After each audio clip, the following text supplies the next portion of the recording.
This. So the question is, who crucified Jesus Christ? Who was the one who nailed him to the cross? And so what we are going to do this evening is we are going to examine the evidence. This is a two-part lesson, so we might get the second part next Sunday evening as well. But let's look at that evidence. The evidence is recorded for us in the four Gospels as to who is guilty of crucifying the Lord and Savior, the coveted Messiah of Israel. Was it the Jews? Certainly they played a part in crucifying Jesus Christ. Was it the Romans? Remember, it was Roman soldiers who drove the nails into his hands. Was it Pontius Pilate? Pontius Pilate was the one who condemned him to death. Although he knew him to be innocent, in fact, he made a statement he finds no fault with him. I think we're asking ourselves the wrong question.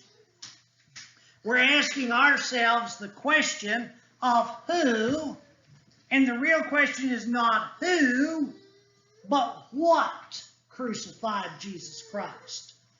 What was it that nailed him to that cross? What was it that made him willing to lay down his life for us? In Isaiah chapter 53, I want to go back to Isaiah for a moment. Isaiah chapter 53, Isaiah makes a statement that the sin that is lurking deep down in the human heart is what it was that killed Jesus Christ. So in the book of Isaiah chapter 53, Isaiah 53, I'd like to begin in verse 4 and read verse 4 through 12 for your consideration. Weigh the evidence. See what it is that Isaiah is getting at here.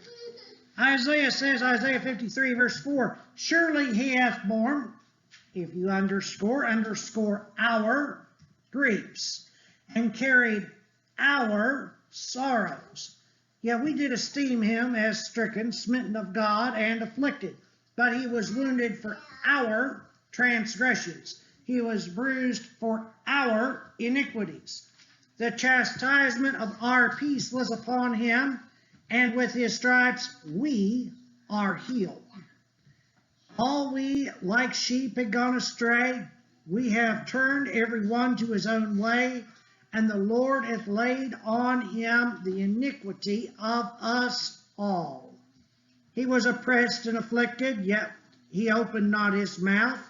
He is brought as a lamb to the slaughter, and a sheep before the shearers is dumb, so he opened not his mouth. He was taken from prison and from judgment. And who shall declare his generation? For he was cut off of the land of the living. For the transgressions of my people was he stricken. And he was made his grave with the wicked and with the rich in his death, because he had done no violence, neither was any deceit in his mouth. Yet it pleased the Lord to bruise him. He hath put him to grief. When thou shalt make his soul an offering for sin. Notice that. It says, when thou shalt make his soul an offering for sin, he shall see his seed. He shall prolong his days, and the pleasure of the Lord shall prosper in his hand. He shall see the travail of his soul, and shall be satisfied. By his knowledge shall my righteous servant justify many, for he shall bear their iniquities. Therefore I will divide to him a portion with the great, and he shall divide the spoil with the strong, because he hath poured out his soul unto death. And he was numbered with the transgressors, and he bare the sins of many, and made intercession for the transgressors. That is what Isaiah says killed Jesus Christ. Sin killed Jesus Christ. That is the transgression. That is the nails in his hands. That is what held him there, was the sin. Not just any sin, but the sin of humanity. Now I want to look, there are 7 sins. If we look at the book of Matthew, chapter 27, we will see 7 sins in this book of individuals who were directly linked to the death of Jesus Christ. And I think if we are honest with ourselves, at least, and maybe not so much with you, but at least in looking at those 7 sins, I realize that in my life I have been guilty of most of those 7 sins. So let's turn to the book of Matthew, chapter 27, and I just want to begin with the first sin, which is found in verses 1 and 2. Matthew chapter 27, verse 1 and 2 says this: When the morning was come, all the chief priests and the elders of the people took counsel against Jesus to put him to death. And when they had bound him, they led him away and delivered him to Pontius Pilate, the governor. Now I want you to notice this. These are the ones who laid hold on Jesus in the garden. The chief priests and the elders. They did it for self-gain. Their religion was a self-righteous religion. Their real true religion was not Judaism. Their love was not in following the law of Moses, but their love was self-promotion.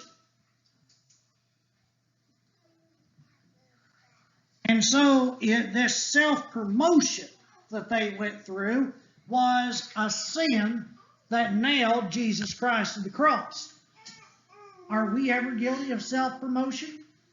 Do we ever look for reasons to promote ourselves above Jesus Christ?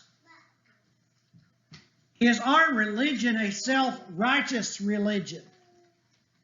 These are people, friends, who kept the Old Testament law and beyond. Jesus says they strained at a gnat and swallowed a camel. Now, I don't know if you strain out a gnat out of your breakfast milk because he's nasty and he contains a few germs, but if you go out there and you want to gulp down a camel, you know, when my wife was pregnant, she takes a lot of pills, you know, those prenatal vitamins, and sometimes she gags on them, and I'm thinking, it's just a little bitty pill. She says, those things are horse pills. I'm like, well, try swallowing a camel. That's really what some people do. And that's what the Old Testament Israelites did.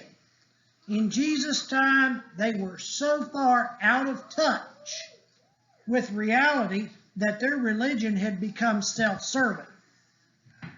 You know, these folks really went even beyond the Old Testament law. They weren't just into keeping the nitty-gritty detail.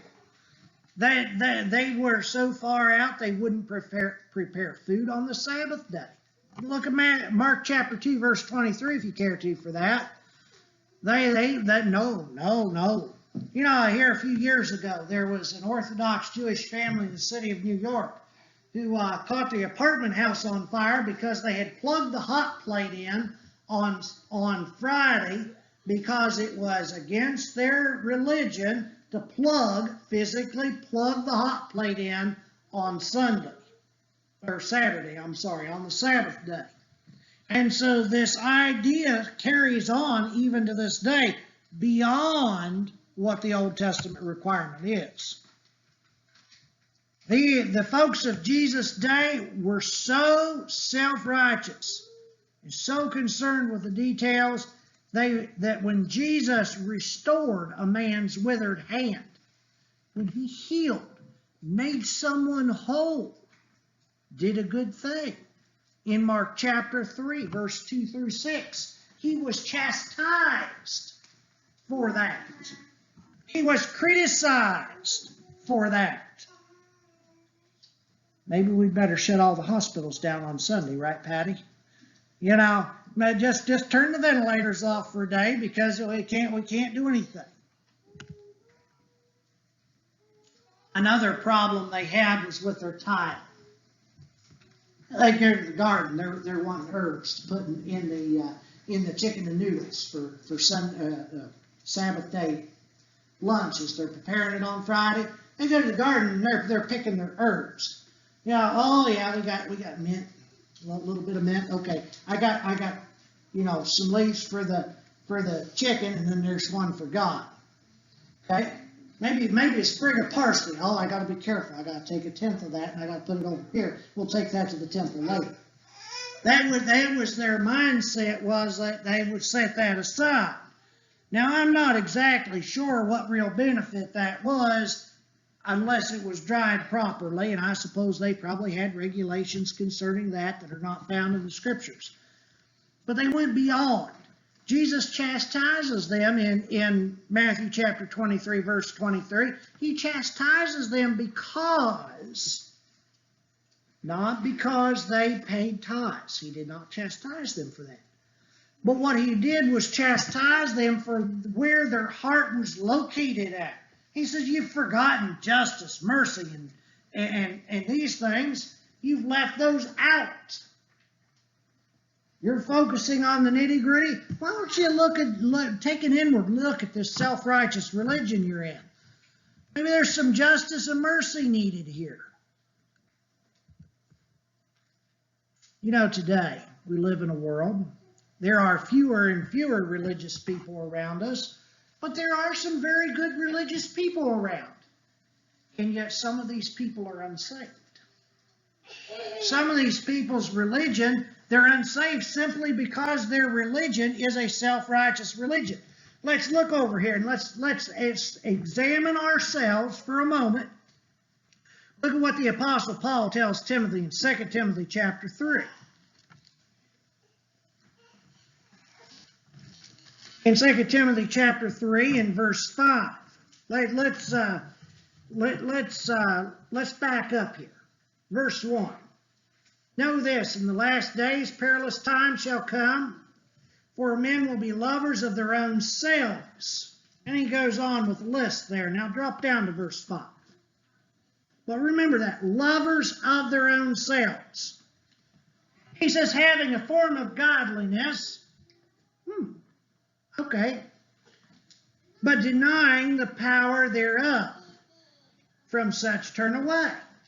So friends, when you are talking to your religious friends, and you see a form or shape or an appearance of godliness, make sure you check below the surface.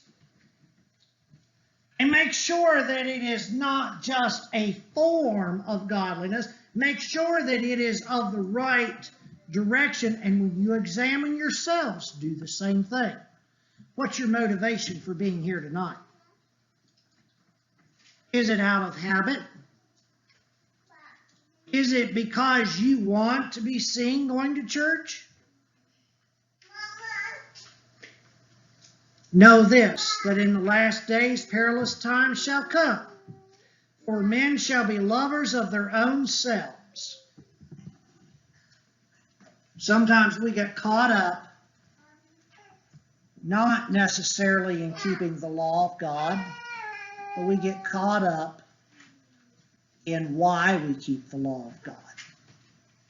Lovers of our own selves, self-promoters. And these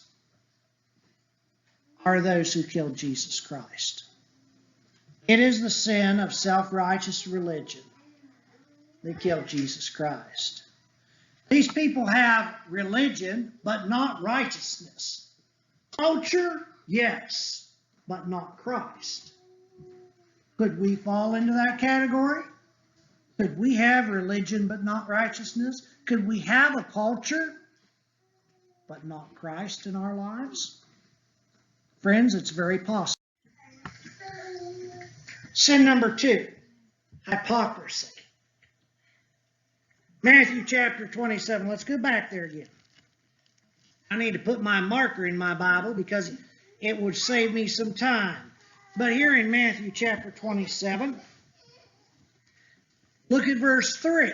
We see another individual here, a man by the name of Judas Iscariot.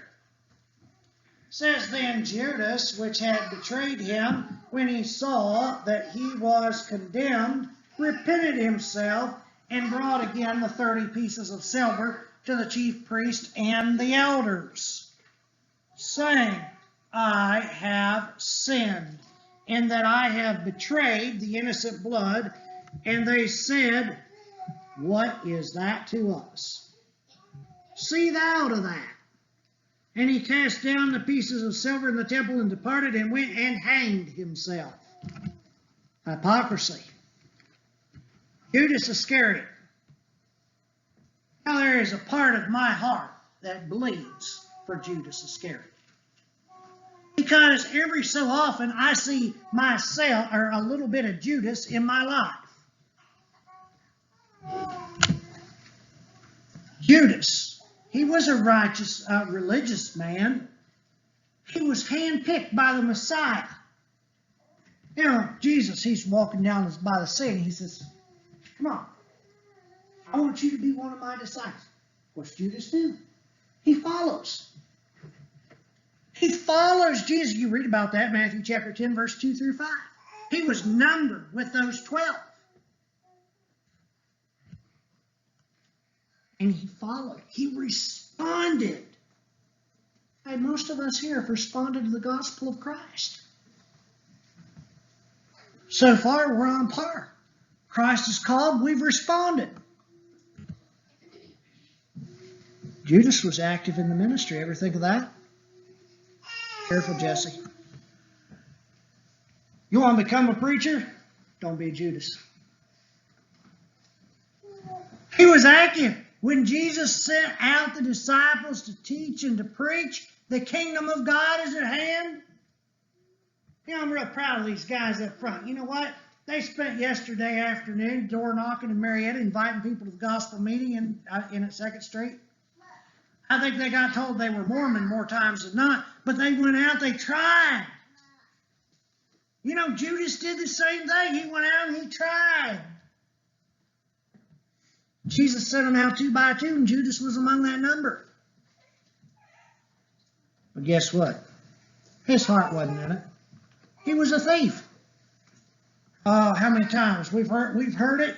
It's been in our area. How many articles have appeared in the Marietta Times about some church treasurer that's made off with thousands? It's been in the church. It's been in the denominations. How easy it is to be a Judas. Judas was a thief. You know, he used to help himself. Luke chapter 6, verse 16. He used to help himself because he was the treasurer. Temptation. The temptation is always there. Now, not only a treasurer who was used to helping himself, but Judas gave in to Satan's tempting. I do want to go back here. The Gospel of John, chapter 13. I want to go back here. I want you to see Judas for what he is. John chapter 13, verse 2.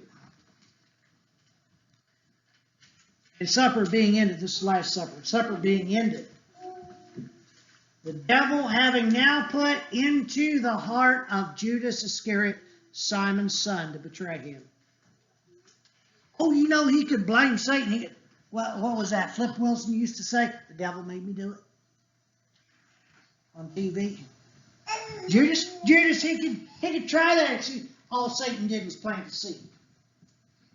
When we're tempted to sin, and we know it's wrong, Matt led us through a study this morning, Bible study at 2nd Street about Adam and Eve. Eve knew it was wrong. She knew it was wrong to take that fruit. Judas knew it was wrong to betray Jesus. Satan put it in his heart. Satan planted those seeds. Judas got greedy. He's out there, ooh, I wonder what I could get with 30 pieces of silver. Maybe it's that Cadillac. I mean, yeah, Scott's not here. I'd have to pick out something besides a Cadillac. Cadillac's an old man's car, you know. But, you know, he's out there thinking, you know, man, oh boy, I could get that Hummer. Maybe a new donkey.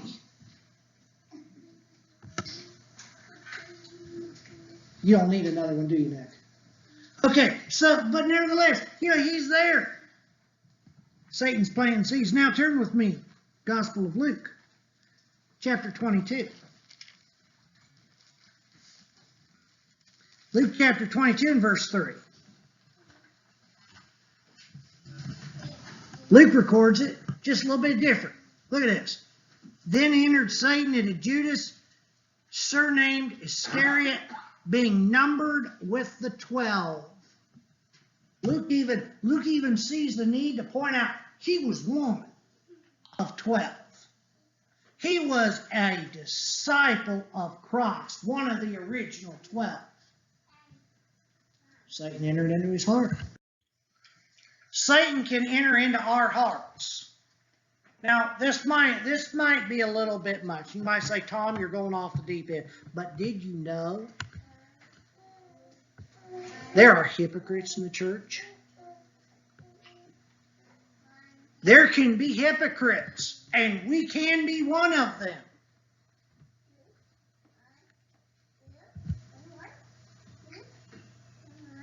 I've been told I don't want to go to that church with all those hypocrites. You ever been one of those folks? Say, no way, I'm not. Hopefully nobody looks out here and says, I'm not going to go to Merrill's Ridge because there's all those hypocrites. I think I know you well enough now to be able to honestly say you're probably about the most sincere bunch of people I know. But what do others see in us? Do they look at me? A preacher down there at 2nd Street, he says, ooh. He talks good in the pulpit, but boy, during the week, have you seen? Do they see me as a hypocrite? Do they see you as a hypocrite? Who are we when we're not in the building? Who are we when others are watching? Are we sincere? Let me tell you, friends, if you're not willing to follow Jesus Christ, you'll find yourself in hell with every hypocrite the world has ever known. If your religion is just a facade, if my religion is just a facade and I'm leading a double life, we'll find ourselves in hell with every hypocrite that ever walked, right down to Judas Iscariot. Sin number 3, cowardly compromise. Possibly the most common yet. Guilty of it myself. Right up front. I've been there. You're in a discussion with somebody, and they've got a different idea than you've got, and you know it's not right. How easy is it to just kind of, yeah, I kind of agree with that. No. Let's not do that. For me, this is one of the toughest things about being a preacher of the gospel. Because I like people. And I like to get along with people. I'm not confrontational. In the words of Winston Churchill, never give in. Never, never, never, never. In nothing great or small, large or petty. When it comes to the gospel of Jesus Christ, nobody could say it better than that. I don't see how. When we're talking about the gospel, we cannot give in. Too many of our brethren have caved on issues that really matter. And I want to show you, this was one of the sins. This was one of the sins in Matthew chapter 27 that is present in the crucifixion of our Lord and Savior. Matthew 27, verse 11. And Jesus stood before the governor. And the governor asked him, saying, Art thou the King of the Jews? And Jesus said to him, Thou sayest. And when he was accused of the chief priests and the elders, he answered nothing. Then Then said Pilate unto him, Hearest thou not how many things they witness against thee? And he answered to him, Never a word, insomuch that the governor marveled greatly. Now at the feast the governor was wont to release unto the people a prisoner whom they would. And they had a notable prisoner called Barabbas. Therefore, when they were gathered together, Pilate said to them, Whom will ye that I release unto you, Barabbas or Jesus, who is called Christ? For he knew that for envy they had delivered him. When he was set down on the judgment seat, his wife sent unto him, saying, Have thou nothing to do with that just man? For I have suffered many things this day in a dream because of him. But the chief priests persuaded the multitude that they should ask for Barabbas and destroy Jesus. And the governor answered and said unto them, Whither the twain will ye that I release to you? And they said, Barabbas. Pilate saith unto them, What shall I do with Jesus, which is called Christ?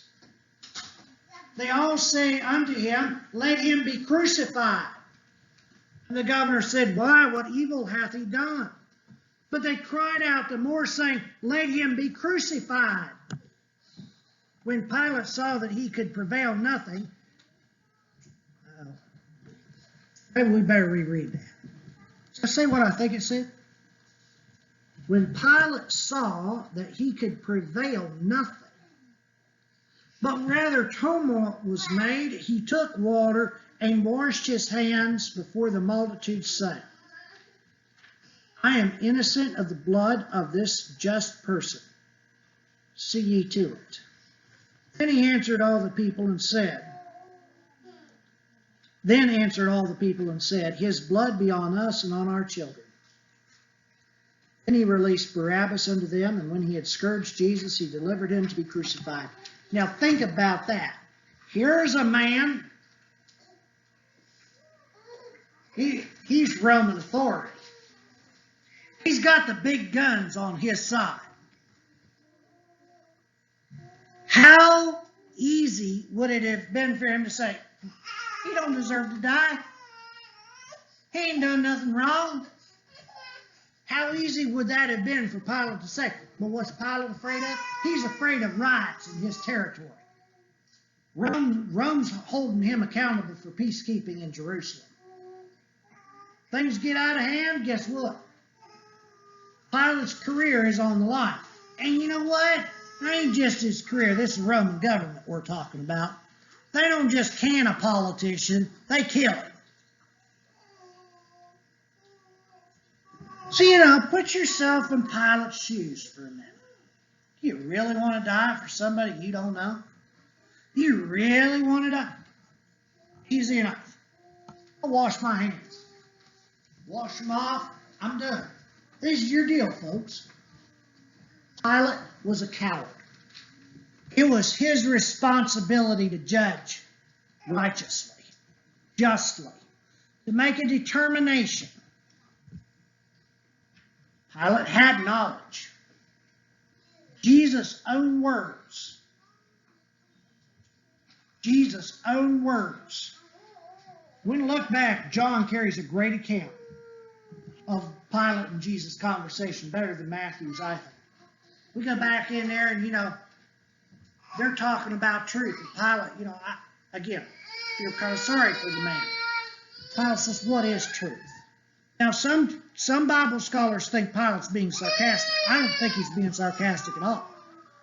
There is no standard of truth in Rome. It's all opinion. It's all philosophy. Pilate doesn't. He's like, what is truth? I've heard this is true and that's true. Kind of like the society we live in, where truth is subjective to your own opinions. That's what they teach us now.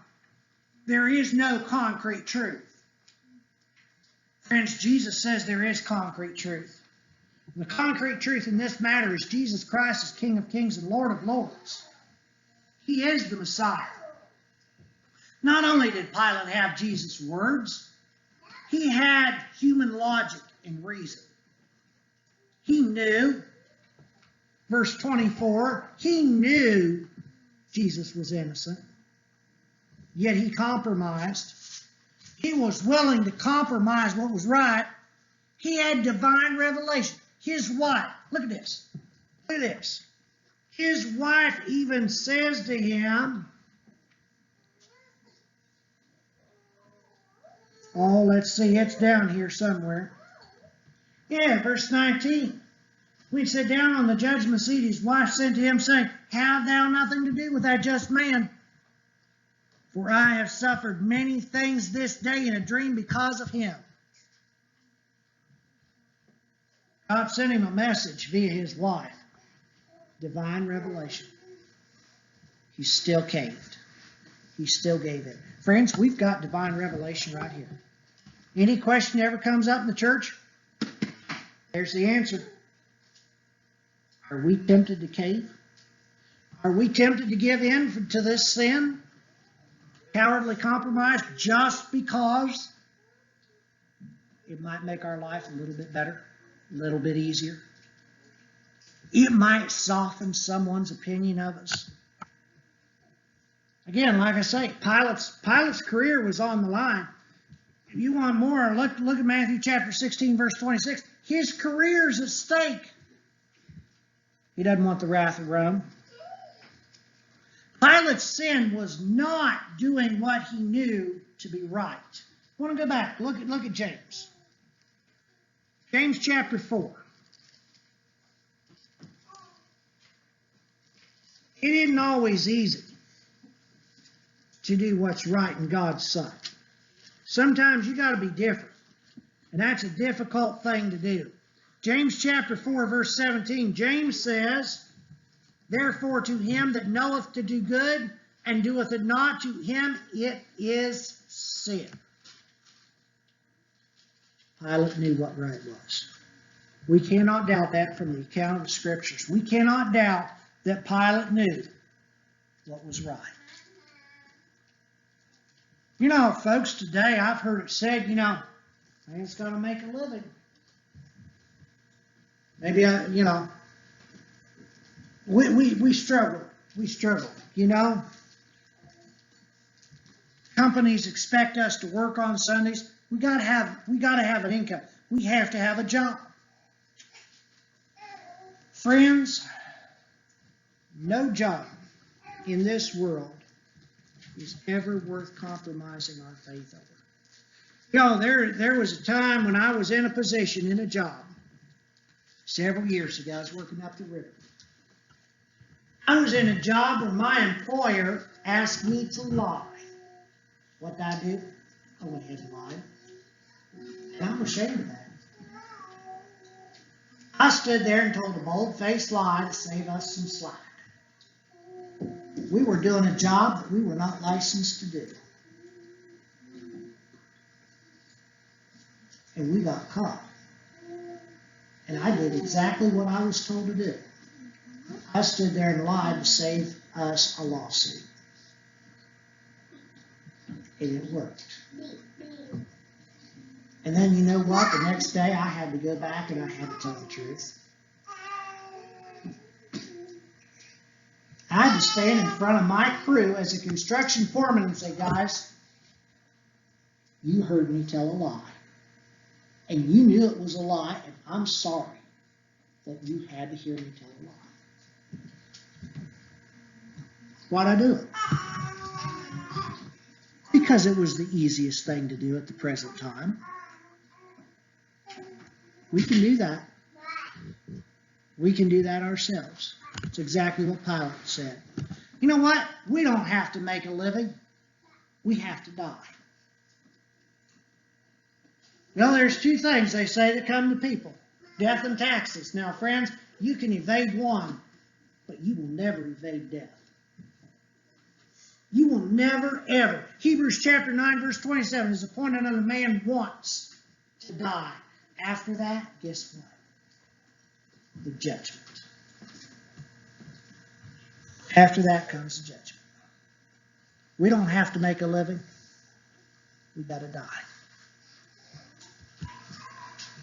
And it's where we are spiritually when that time comes that makes a difference. You might think, oh, I've got years.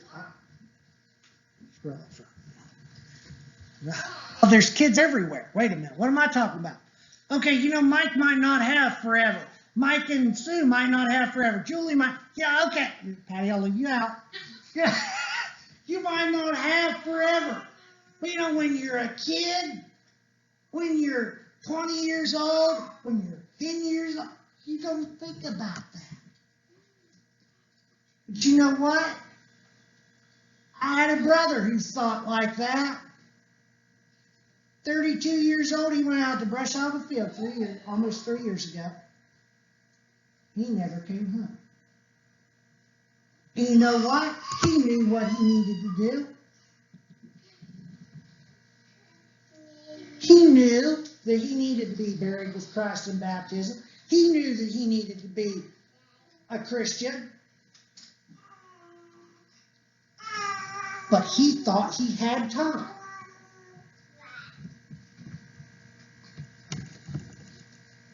But Solomon says time and chance happen to all of us. And someday, maybe sooner than later, and I'm not saying this to make anybody feel uncomfortable or anybody feel sad, it's just the simple truth. Someday, maybe sooner or later, it will be our time. And it's not how we make a living, it's not how we live, it's how we die. Where we are when we die. Are we still connected to Christ? Is He still our Savior? We've been through this before. Once saved, always saved does not exist. Where are we tonight? While we're back here in James, let's go to James chapter 1. James chapter 1, and in verse 8. James says, a double-minded man is unstable in all his ways. A double-minded man is someone that, okay, I'll give you another illustration from my life. The Tom Book of Records. I was in my mid-20s. I'd heard the invitation probably 100 times. Okay, more than that, 53 weeks in the year, 52 weeks in the year, depending on how things fall. I'd heard the invitation. You know what? I kept putting, okay, I need to do this. Not tonight. Not today. It's just not convenient. It don't fit my plans. I don't have a change of clothes. A double-minded man is unstable in all his ways. Now, maybe you're a Christian. You'll still be a double-minded man. Double-minded woman. You're still unstable in all your ways. If you're willing to compromise.